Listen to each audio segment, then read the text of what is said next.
Muito bom, caríssimos. Vamos continuar o nosso curso de previdenciário. Nós estamos vendo o quê? Dependentes do regime geral de previdência social. Uma ótima aula aí para todos. Então, os dependentes, estávamos vendo a classe 1. Classe 1 que basicamente é cônjuge, companheiro ou companheira, filhos menores de 21 anos, não emancipados ou inválidos, ou ainda que possuam deficiência intelectual, mental ou grave. Então, esses fazem parte da classe 1 e a dependência econômica é presumida. Mas ainda faz parte da classe 1, como a gente está vendo aqui no quadro, quem? A gente está vendo o enteado e o tutelado. Enteado e o tutelado. Então, nós vamos ver aqui o enteado e também o tutelado. Ah, Omar, quem que é enteado? Claro, todo mundo sabe o que que é. O tutelado é aquele que tem no seu tutor, no caso era o segurado, o seu guardião, aquele responsável legal, que foi assim designado por um juiz, pelo Poder Judiciário. Então é diferente da guarda, né? A guarda, muitas vezes para fins de adoção, a tutela está muito mais correlacionada com a responsabilidade sobre os bens, principalmente, do tutelado. Então, enteado e o tutelado. O tutelado tem a ver com uma ordem judicial nesse sentido. Em ambas hipóteses, tem que apresentar, no caso do tutelado, o termo de tutela. No caso do enteado, deve-se provar a dependência econômica, nos dois casos, com uma declaração escrita do segurado. Isso, na prática, muitas vezes não tem. Daí você prova de outras formas, mas em conformidade com a legislação, teria que ser assim. Que documentos que você teria que apresentar no caso do enteado e o tutelado? Olha, no caso do tutelado, o termo de tutela, então a dependência econômica, ela a princípio já estaria comprovada com uma declaração escrita do próprio segurado, obviamente, e no caso do enteado também, porque nem todo enteado e nem todo tutelado necessariamente depende economicamente do tutor ou do seu padrasto, perfeito? Então, às vezes nem mora junto, no caso do enteado, muitas vezes. Então, vai ter que provar de preferência com declaração escrita. Então, ao contrário, Omar, explica um pouco isso melhor. Sei lá, por exemplo, você tem, a pessoa falece, o segurado falece, não era casado, tem um filho e um enteado, vamos dizer assim, vai, até era casado, mas tem um filho e um enteado. Pode acontecer, o filho está garantido, sob o ponto de vista, se for menor de 21 anos, não emancipado, ou inválido ou deficiente, ele está garantido porque não precisa comprovar a dependência econômica, mas o enteado vai ter que fazê-lo. Então é possível, por exemplo, que o filho receba a pensão por morte e o enteado não, ok? Porque a dependência econômica não é presumida. Bom, se você não tiver ninguém na classe 1, a gente vai para a classe 2. O que é a classe 2? Então, os outros familiares que a princípio não dependem tanto. É o caso dos pais. Podem ou não depender economicamente dos filhos, porque muitas vezes o filho é que depende do pai, né? Mas há pais que dependem economicamente dos filhos. Só por essa razão que os pais que sobreviveram, né, em face do falecimento do filho, ou na hipótese de reclusão, eles têm que provar a dependência econômica com o segurado, com o filho falecido ou preso, ok? Então, classe 2, os pais. E classe 3, os irmãos. Muito parecido aí no caso com os filhos. Não emancipados, então um irmão que não tenha casado, que não tenha negócio próprio, que não tenha sido emancipado por ato dos pais, que não tenha emprego público, que não seja maior de 21 anos, que não seja válido para o trabalho, né? Ou ainda que tenham deficiência intelectual, mental ou deficiência grave. Nesse caso, tem que provar a dependência econômica com o segurado. Portanto, o que a gente tem aqui, gente? Classe 1, classe 2 e classe 3. Uma classe exclui a outra. E se tiver mais de uma pessoa dentro da mesma classe, eu divido igualmente o valor do benefício, seja a pensão por morte, seja o auxílio reclusão. Algumas questões jurisprudenciais ou algumas questões controvertidas com relação a esse tema dos dependentes. Primeiro, cônjuge separado judicialmente ou a ex-companheira, ex-companheiro, como é que funciona? Então, por exemplo, faz de conta que eu sou casado hoje, eu me separo. Legal. E daí eu estou separado, então eu já não tenho esposa, eu tenho ex-esposa. Ok, vamos dizer que daí eu passo a viver em união estável com outra mulher. E daí eu morro. Quem que leva a pensão por morte? Esquece que eu tenho filhos, por exemplo. Quem que vai receber? Minha ex-esposa ou a minha atual companheira, aquela com quem eu estava no dia do meu falecimento? Então, a gente tem que analisar. Vamos ver como é que funciona essa regra. O cônjuge separado judicialmente ou, inclusive, separado de fato. Às vezes a pessoa vai embora sem formalizar a separação. O cônjuge ou companheiro ou companheira separado judicialmente. E a companheira ou companheiro dividem a pensão por morte. Somente se o ex-cônjuge demonstrar dependência econômica com o segurado. Como é que ele prova? Por meio de recebimento de alimentos. É essa a forma tradicional de se provar. Então, por exemplo, se eu separei e pagava alimentos, não para os meus filhos, no caso minhas filhas, mas para minha ex-esposa. Eu pagava alimentos e depois eu vim a passar a viver em união estável com uma outra mulher, tudo bem. Então, minha ex-esposa e a mulher com quem eu convivia maritalmente quando do meu falecimento vão dividir 50% cada uma a minha pensão por morte. Bom, Mar, vamos dizer que a sua esposa fica com muita saudade de você e morre também. Bom, sua ex-esposa ou a sua atual companheira, não importa. Um deles faleceu, você pega a parte do outro e passa para os remanescentes, divide entre os remanescentes. É dessa forma, até que um dia, obviamente, a pensão acaba. Então, ex-cônjuge só recebe pensão por morte se depender economicamente, na data do óbito, do segurado. Mais uma.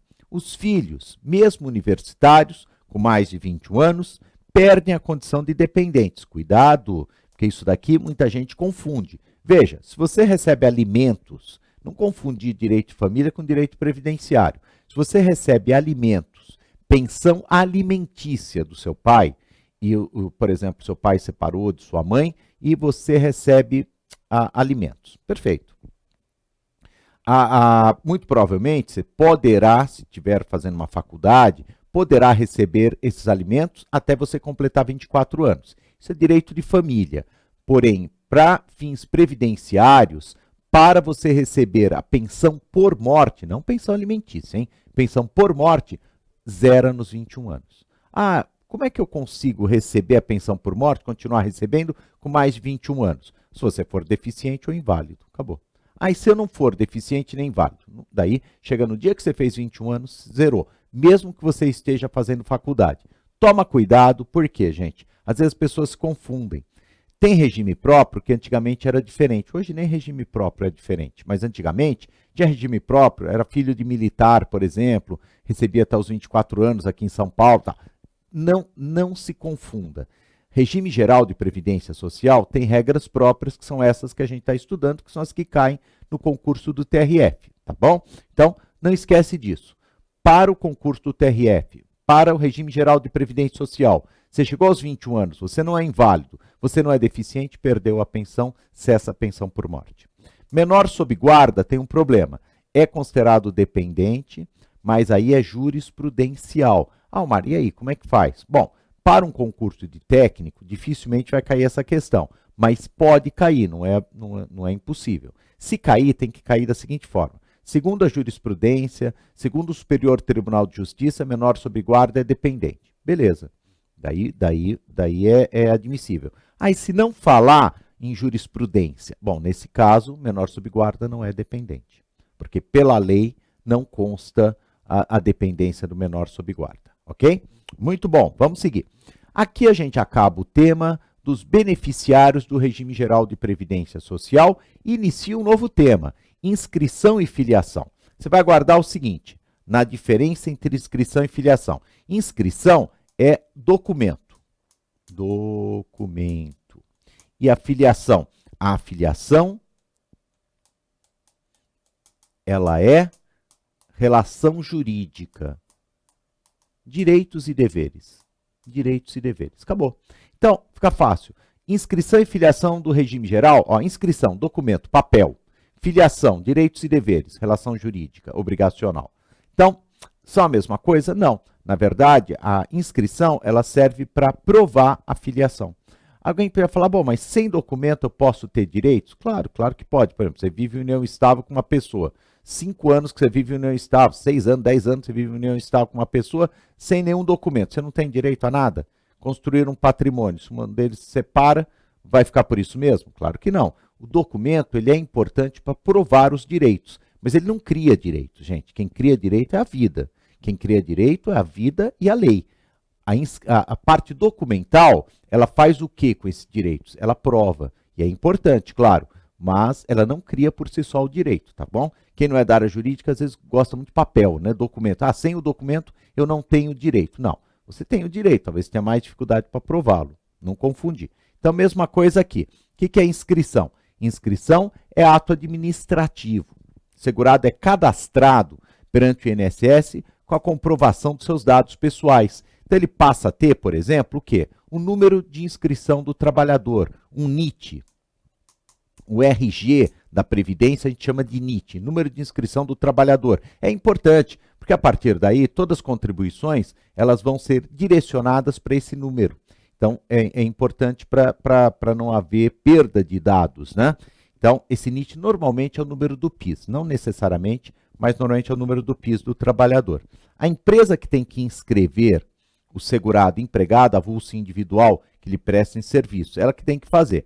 O empregador doméstico deve inscrever o empregado doméstico. Os demais, inclusive o autônomo por conta própria, faz a sua própria inscrição, certo? Segurado especial, tal, fazem a sua própria inscrição e saem com o NIT e passam a fazer parte do banco de dados da Previdência. Filiação, como eu falei, é relação jurídica, obrigacional, direitos e deveres. Então, por exemplo, se eu começo a trabalhar licitamente numa empresa, bom, uma empresa normalmente vai ser licitamente, estou ganhando dinheiro, tudo não é trabalho voluntário, eu passo a ser segurado da Previdência. O correto, que eu tenha inscrição, que a empresa me inscreva perante o INSS, que eu tenha o número de inscrição do trabalhador, que todos os meus dados e minhas contribuições, elas vão para um banco de dados que se chama CNIS, que é o Cadastro Nacional de Informações Sociais. Então tem um banco de dados, você chega lá e puxa o teu banco de dados, todas as informações sobre a tua vida laboral, vida contributiva, estão no CNIS, no Cadastro Nacional de Informações Sociais, que está vinculado ao seu NIT, número de inscrição do trabalhador, ok? A filiação, esses direitos e deveres, decorre automaticamente do exercício de atividade remunerada. Começou a trabalhar, até se você não tiver registrado, não tiver inscrito, você começou a trabalhar em atividade ilícita, ganhando dinheiro, você já é filiado. A filiação é automática, você já passa a ter direitos e deveres. A filiação decorre, portanto, automaticamente do exercício de atividade remunerada para os segurados obrigatórios, por 5 tipos de segurados obrigatórios, e da inscrição formalizada, com o pagamento da primeira contribuição sem atraso para o segurado facultativo. Então, vamos lá, vamos guardar isso daí. Funciona da seguinte forma: para os segurados obrigatórios, a filiação até independe da inscrição, mas o mais adequado e correto é que a inscrição e filiação vão juntos. Você começa a trabalhar numa empresa, a empresa informa o INSS, você começa, por conta própria, a trabalhar como autônomo, você abre uma inscrição no INSS, mas a filiação, ela nasce independentemente do papel. No caso do segurado facultativo, daí não. No caso do segurado facultativo, não é possível. Você tem que se inscrever, pagar a primeira sem atraso e só a partir daí, com inscrição, a filiação começa, inscrição e pagamento, a filiação começa a ocorrer, a acontecer, tá ok? Ainda nesse campo da inscrição e filiação, nós temos que os dados, como é que eu provo que eu trabalhei, tempo de serviço, carência, etc. Bom, primeiro pelas anotações na CTPS, na carteira de trabalho, ou ainda nesse banco de dados que a gente chama de CNIS, que ambos possuem o que, gente? Presunção relativa, pode ser derrubada, né? Mas possuem a princípio uma presunção relativa de veracidade, no que diz respeito à filiação e aos salários. Todo indivíduo que exerce mais de uma atividade do regime geral, eu, por exemplo, dou aula numa faculdade e estou aqui, vai ser inscrito, tem mais de uma inscrição e mais de uma filiação. Então, por exemplo, na faculdade sou segurado empregado, aqui sou segurado autônomo, individual, não importa. 2 filiações, 2 inscrições. O INSS sabe, tenho inscrição como segurado individual e como empregado também. E a inscrição pós-mortem, pode? Isso aí dá muito problema. Então, a única que é admitida é a do segurado especial, porque realmente ele tem mais dificuldades para provar a sua situação. Segurado individual, um autônomo, por exemplo, um facultativo, não. Se ele não era inscrito, mesmo exercendo sua atividade, não vai gerar direito à pensão por morte, tá bom? Perfeito? Muito bom, gente. Então, no próximo encontro, a gente começa um novo tema, acidentes do trabalho. Até lá, abraço!